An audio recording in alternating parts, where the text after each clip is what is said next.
22 years of age. Very special moment for this rider to be given the honour of starting this men's under-23 individual time trial. A chance for him to roll down the ramp, go out in front of his home crowd on his home roads. He waves to the crowd, who are all on their feet in the front.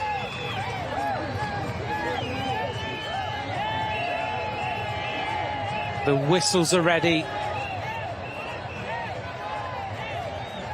And there's the setup on the car that will follow him. So much logistics behind this time trial that you don't really ever see. Every single one of the riders needs a following car, needs to have the name on the front. 61 riders, we've done 50 odds this morning, so a lot to happen for these World Championships. The countdown to the start of the under-23 world title. In a few hours we will know who is going to pull on the rainbow bands.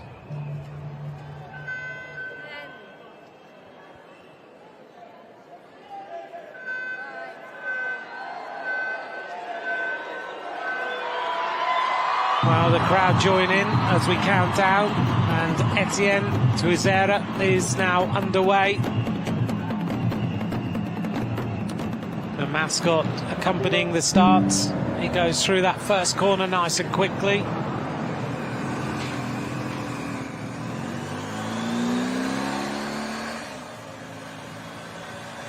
So Tuizera underway, starts sprinting.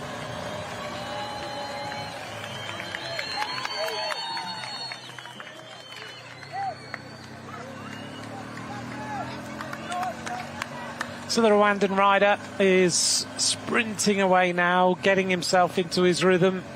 Got to be consistent in this time trial. You don't want to go off too hard, but you've also got to make sure you have that consistent speed all the way through as well.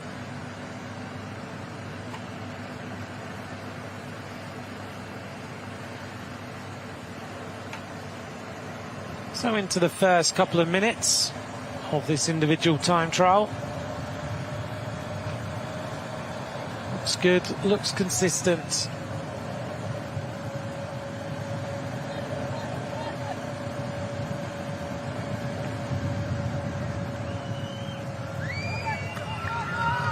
In his corners here, pedaling all the way through the turns. The riders tended to use shorter cranks now, so they're able to consistently pedal through every single corner without worrying about touching the pedal or anything.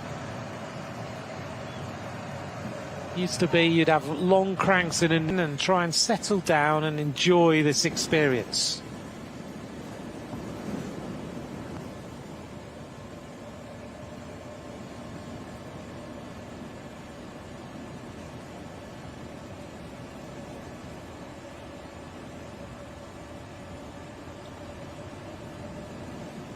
This is the magnificent Lake Kivu.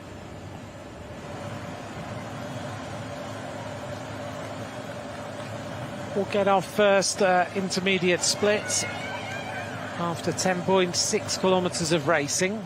That gives an idea of something to follow as we try and see how the riders are doing.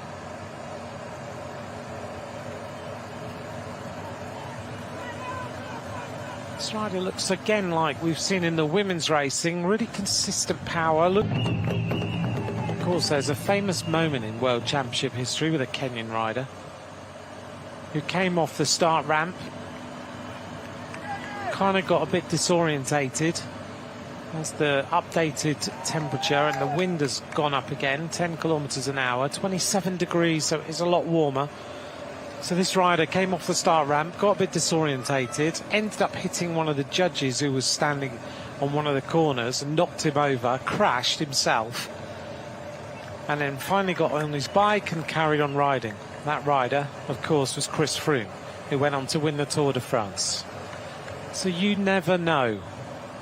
Whatever happens here in these World Championships for the emerging nations, there might be a Tour de France winner amongst some of these riders. You just never know.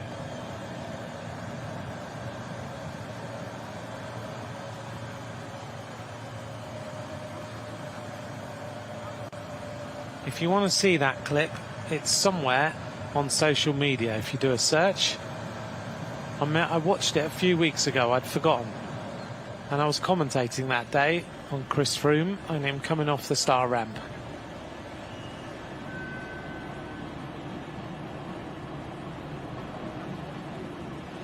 Looking out across Kigali towards the conference centre afternoon.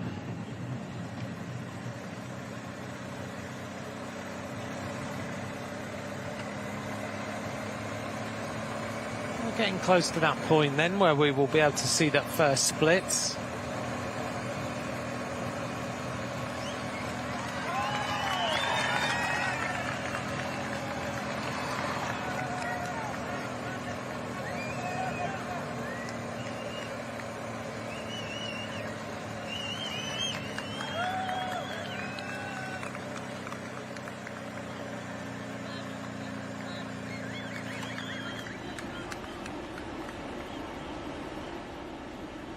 That's a beautiful shot, isn't it, of the background, but of course in the foreground is the Genocide Museum and Memorial, which we're planning to go and see during this week, because it's one of the places that here in Rwanda you really should meet, just to see what it's all about and to try and remember the atrocities of a number of years ago.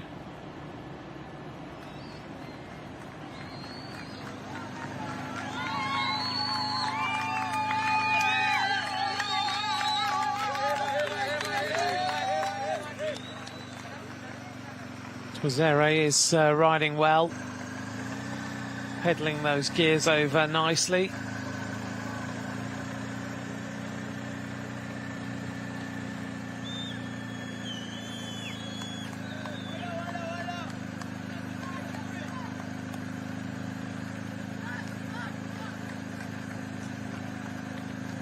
Still riding well, isn't he? Those shoulders aren't moving. He's really bolted into that saddle nicely. There's the vital statistics of this climb, 8.6% at the bottom. So the bottom really does hurt the legs. Average gradient 5.8. You've got some respite.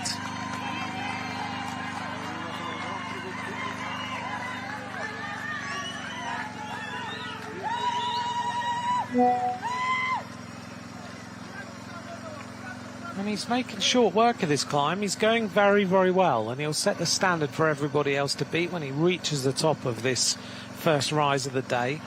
The rider's taking in 3 climbs on today's course.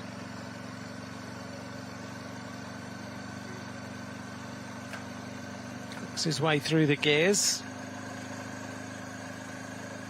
Time trialling is such a difficult discipline that you really have to be so focused on. You have to have time on your time trial bike. You've got to feel like it's part of you. You've got to have that position perfect. The hands on those extensions, those skis, those aero bars, that you just need to get everything right so that the shoulders are in the right position, the head dips down. And he's got a good position. It's not perfect by any means, but it's certainly working for him. It's all about getting the most slippery surface, basically, for the national road race, actually, and finished 3rd there in the men's junior in his career. And in the men's elite, he finished 11th. So this rider is young, 20 years of age. Coming up then to the first of our intermediate splits in about 700 metres, actually. He's going to see that intermediate time split just up and round that corner. The Akagera National Park.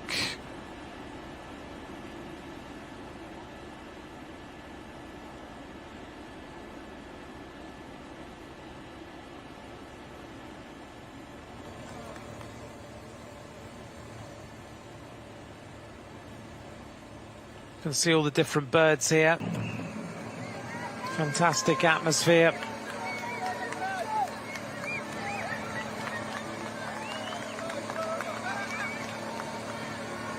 Coming up to the intermediate split, the first rider. goes through with an average speed 38.765.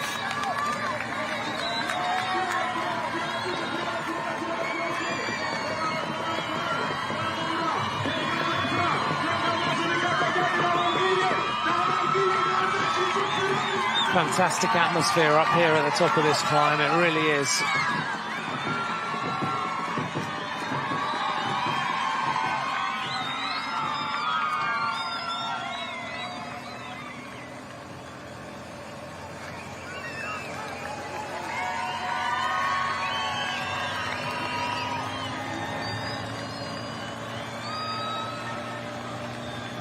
So the Rwandan rider, Twizere, is going well, and he's now going to get himself into the next phase of this time trial.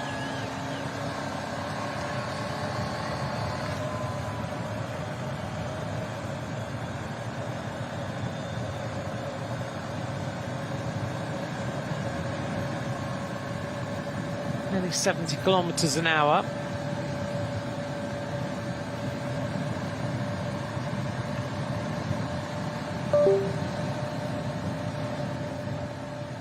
The momentum, not losing, shaving off any speed.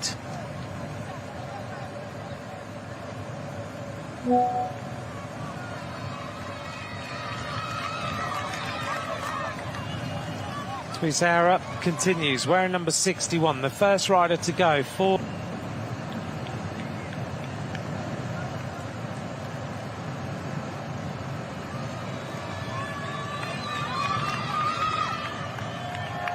And once we get towards the end of this field, there are some extremely fast bike riders.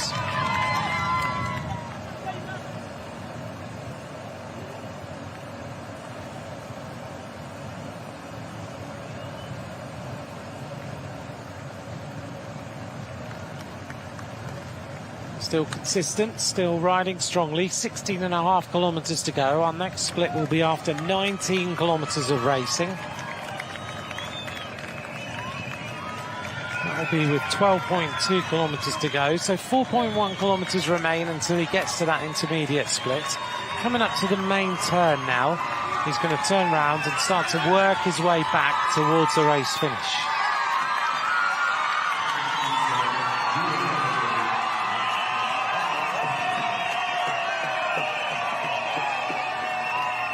Brilliant atmosphere on that corner.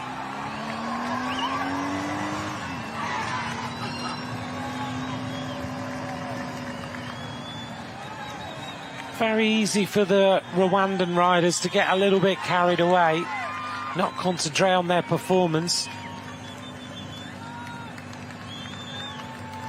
Just by the amount of support there is, but you've really got to dial yourself in. As we heard earlier from riders, you've just got to go through the process, be contained in terms of what you are looking to do in every single race. Go through your rituals, go through the start. Work out the best way to get the best performance out of yourself.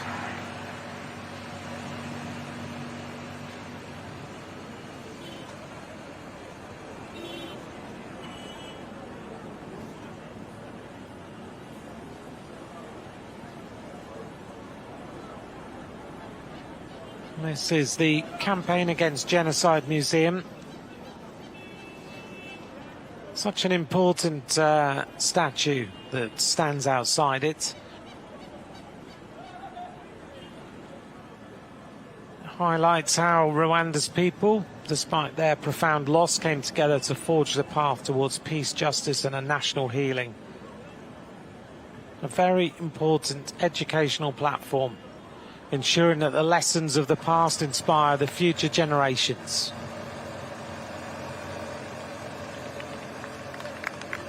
15 kilometres to go for our first rider. Etienne Twizere. 23 minutes of riding have gone by and he's still riding consistently. Starting to rock and roll a little bit more, finding the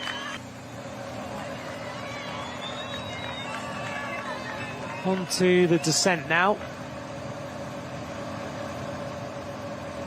Hearing riders hitting well over 90 kilometres an hour on this descent.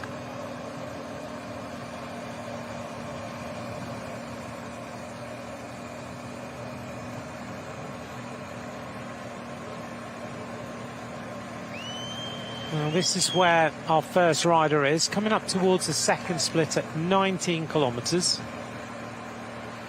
Going through that first split, he's still the fastest rider. Malakwen is second for Kenya. He's 2 minutes and 13 down at that point.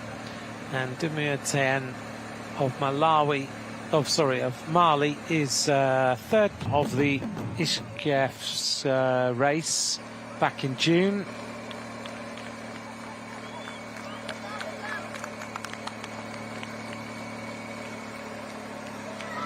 He's got about 600 metres to go until he reaches the second intermediate split. Particularly ambitious with an initiative that aims to incubate, nurture and develop athletes from the East African regions with a pedigree in distance running to transcend a different sport, the discipline of cycling. They've got 3 key pillars of focus: demonstrate performance, create racing opportunities at home and invest in the future. They've got some great partners as we look here at Etienne coming up towards the line to go through the second split.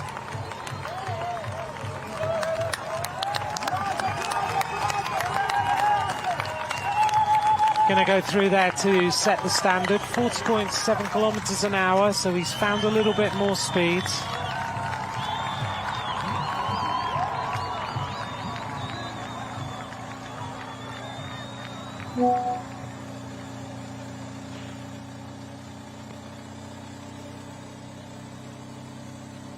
We've also mentioned the Black Mamba Development Squad earlier on today and during this race. Has just gone off the ramp for Kenya.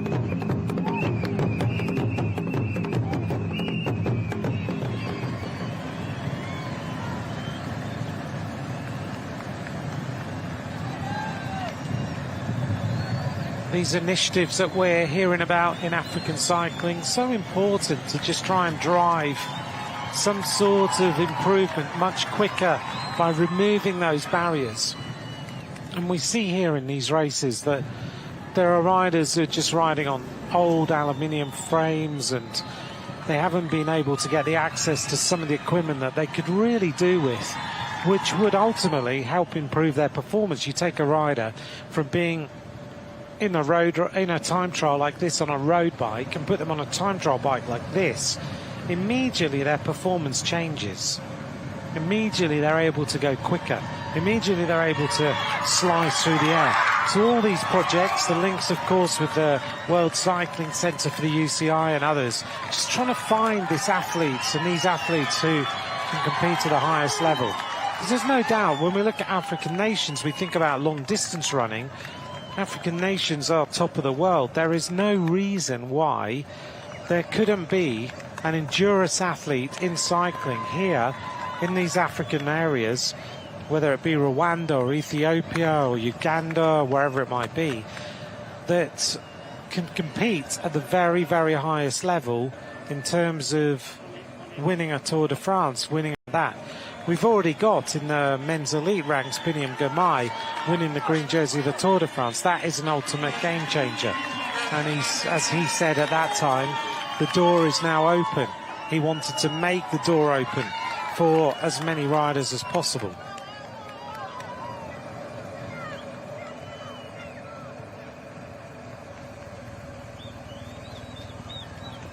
Inspiring the future here with these championships in Rwanda.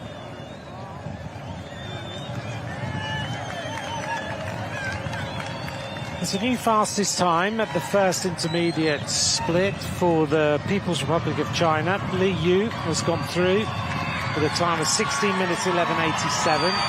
Just only 11 seconds, 12 seconds faster than this rider from Rwanda. He needs to pick his line carefully through here. We already saw him have a little problem in one of the turns earlier on today, but he gets safely through there. Heading now towards the final intermediate split. He's fastest at the second one, of course, because he's the first rider through there. See how wide the forks are getting on these bikes now. Bit of a party going on in that particular area.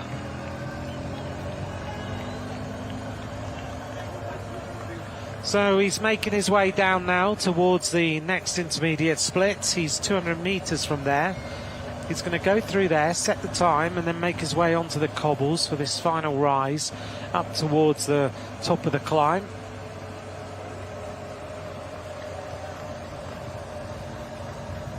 So he looks like he's starting to pick up the tempo. So I was just thinking about Uganda itself and thinking about how it's linked so closely with cycling, and for many people might be an unusual way, but of course Uganda was the home of Paul Sherwin, one of our colleagues who we sadly lost a few years ago and is still so much missed. And Paul Sherwin lived in Uganda. Paul Sherwin had been so much linked with and trying to help everybody out. The teachers' residence there, trying to help to grow student enrolment and attract great teachers, so they needed housing to live in the area. Ongoing, they're working on the water, the power and the landscaping. There's extreme weather and isolation in that particular area, so water and electricity aren't readily available. And they've already completed the Hoffman family mother and child residence, allowing young mothers to keep learning while they take care of their youngest child. There's also the hall there.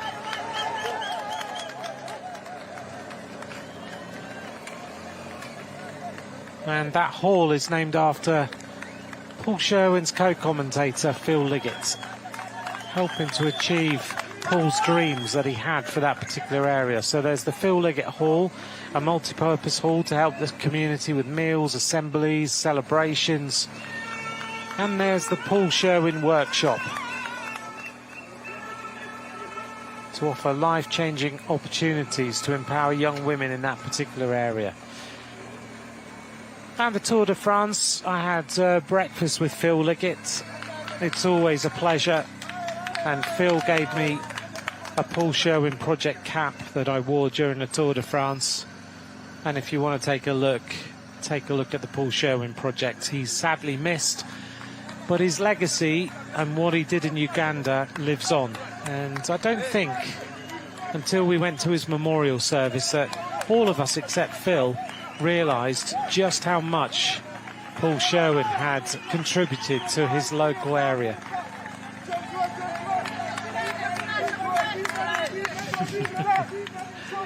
That's what the fun of these World Championships is all about, that helper at the side of the road running alongside with the Rwandan flag.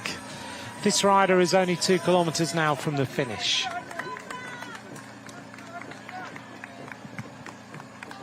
And while I was thinking about Uganda and Paul Sherwin, and we hear there about Paul Sherwin out to you and just going through some of that detail of what he's trying to do with the legacy of Paul Sherwin, Phil Liggett is very involved.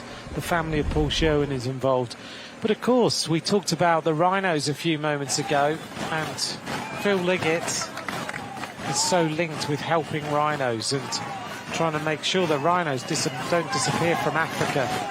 The two of them lived in Africa, Phil Liggett in South Africa and Paul Sherwin in Uganda, and Phil is still pushing it all the time. Help the rhinos is what he always talks about. And I'm sure Phil isn't here, but he was in Rwanda a couple of weeks ago. He rode with the president, and he messaged me before this commentary, and I know he's looking forward to watching at home. But also, I'm sure Paul Sherwin would have absolutely loved to be here.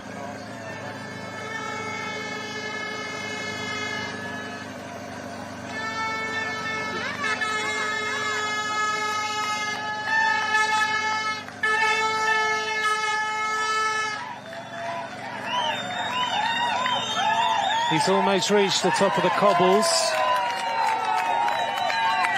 The Rwandan rider is going to set the standard for everyone else to chase this afternoon. Just to update you on the intermediate time splits, Marolt is the fastest rider for Slovenia. 15 minutes 56.59 at the first split. This rider is still fastest at 19 kilometres and 26.6. Comes up to the 1 kilometre to go point.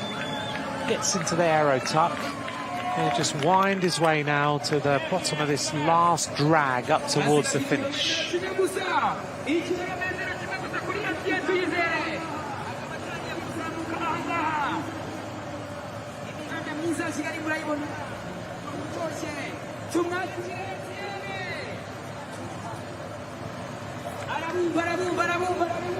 He's being urged along the road then.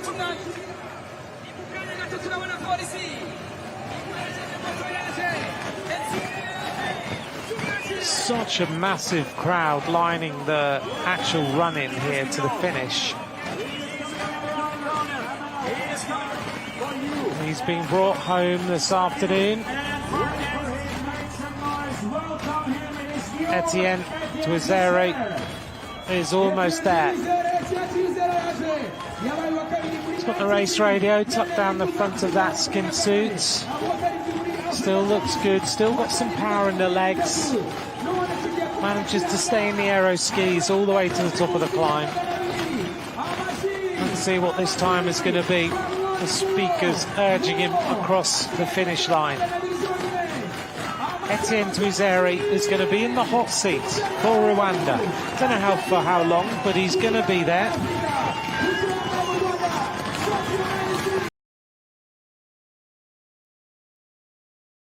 Twizere reaches the top of the climb. Fantastic performance. His average speed we'll take a look at. He's going to have dropped a little bit on the run-in. 42.9 kilometers an hour for today's course of over 31 kilometers.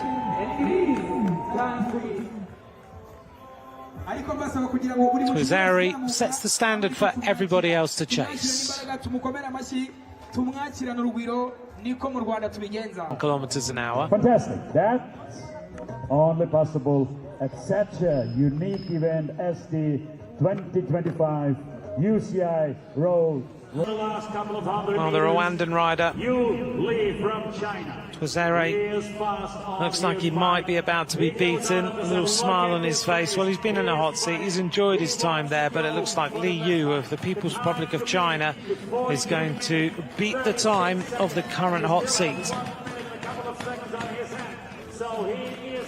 And the arrival of the next leader.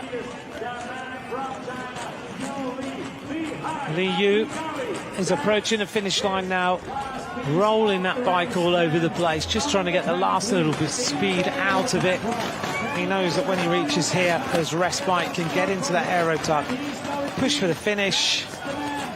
Li Yu is going to go into the hot seat as the fastest rider, 43.6 kilometers an hour. 56, best time for Yu Li, China.